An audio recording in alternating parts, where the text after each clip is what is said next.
Okay, so I'm going to teach you how to make a slip knot and start your starting chain.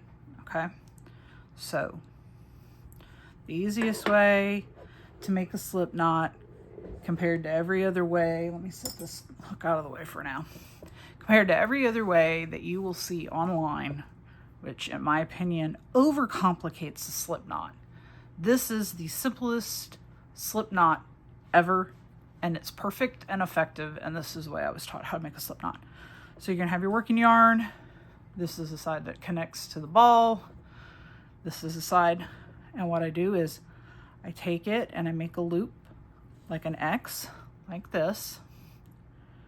Okay, and so you've got that, you've got that, and then I pinch where that makes the X, and I turn it around. Okay, so it should look like this. There's your yarn, should be on the bottom, and then you take the part that's attached to the ball, pull it up through the loop, and tighten it, and there you have your slip knot. Okay, and you can see that you can tighten it, loosen it, however you want to. Let me do that one more time. All right, so you make your loop, so you have a little X, turn the loop around, okay, and then you're going to pull that loop up through, okay, and there you have your slip knot. Now we're going to start with the most basic part, which is your chain stitch. Okay, so you are going to insert your hook into your loop and then pull.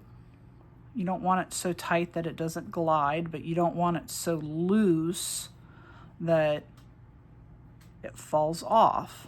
Okay, so you want it to glide, but you want it snug. So it should be able to slide up and down the shaft of your hook very easily without falling off. So it shouldn't fall off your hook if you turn it upside down, but it should slide back and forth. Okay, now when you're chaining this loop right here, your slip knot stitch does not count. Slip knot does not count as your first stitch, okay? It never counts. All right, so to hold good tension, this is how I hold my yarn, and you can of course hold your yarn however you feel. I've seen some people wrap it around their finger a couple times like that.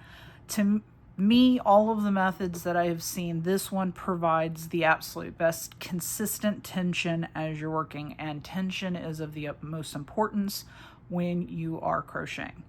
So the way you hold your yarn is you put it in between your ring finger and your pinky finger, so this side of the hook, so you want the yarn coming from behind, okay, and then you're going to wrap it around between the pinky and the ring finger again, stay in front of the middle finger, pull it in front of your index finger, and then this will enable you to keep this finger straight, because this is what holds your tension, and then use your middle finger on and your thumb to hold onto your work, especially when you're doing your starting chain and you're starting out your chains. You're going to hold it like that. Okay, now the next thing you're going to do is you are going to take your hook and you want it kind of facing you. I've seen some people do it this way and that's confusing. I've seen some people do it that way.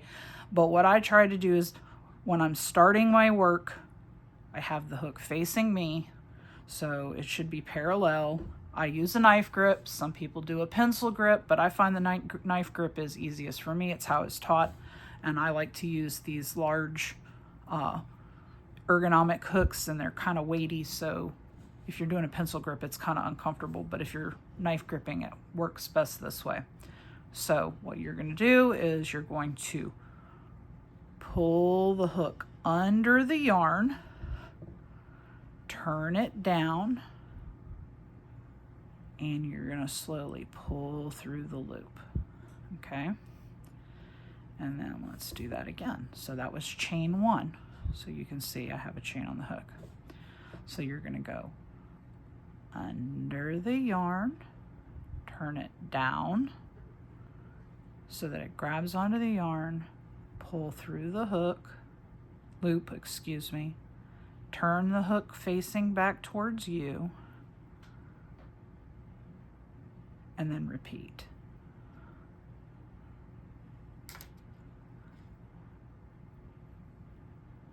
Let me zoom in some so you can see that a little bit better. All right.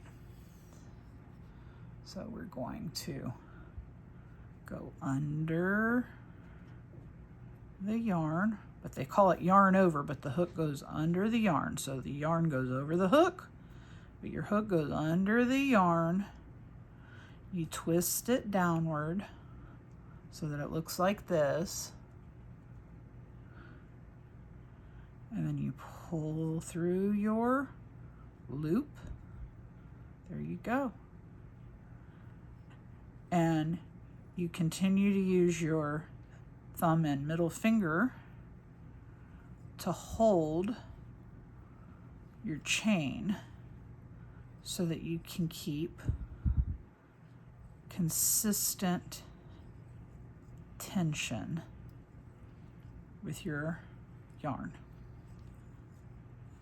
And that's the most important thing, is because consistent tension means very clean work. Okay, and so there you have your chain stitch. Okay, so there's the chain stitch. You can see it's got little loops in the back, but it looks like a chain in the front.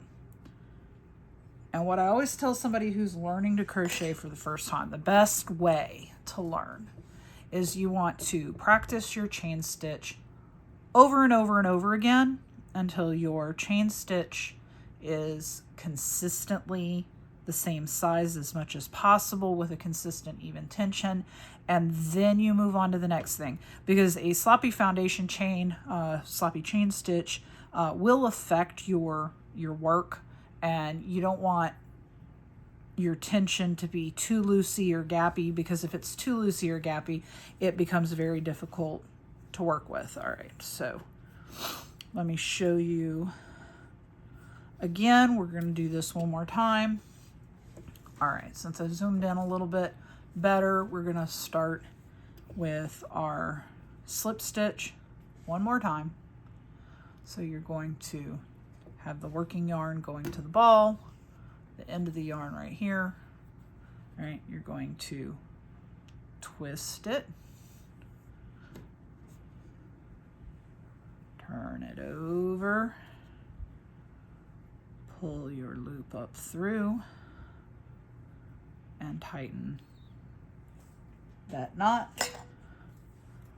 Okay, and then you're going to keep your working end, or the end of the tail, and you always want to actually leave about this much tail for weaving end when you start doing other work, because if you make it too short, you actually run the risk of this little knot coming undone.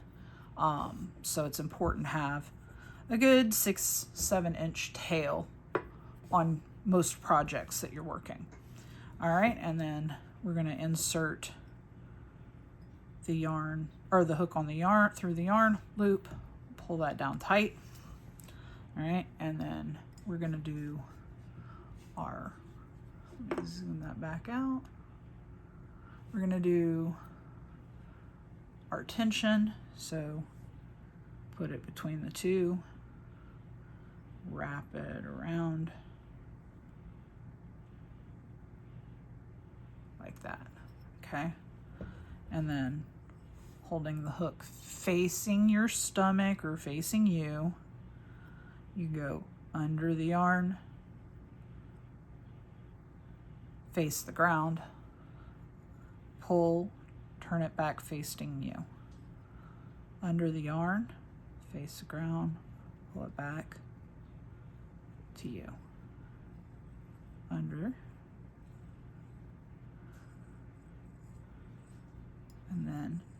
as you get used to those motions, you'll find that you'll be able to go quicker. And since you're just learning how to chain right now, chain a good long chain, and then undo it and do it again. And you'll want to do that until these motions become second nature to you. And your chain stitch is the foundation for pretty much anything and everything that you do in crochet. So you chain. Some projects have long chains, others have short chains. There are some alternate foundations, starting stitches, but in the beginning, the chain stitch is your best friend for starting all projects. And you just keep going with it. So you can wrap the yarn if you prefer. I generally go under the yarn and pull like this.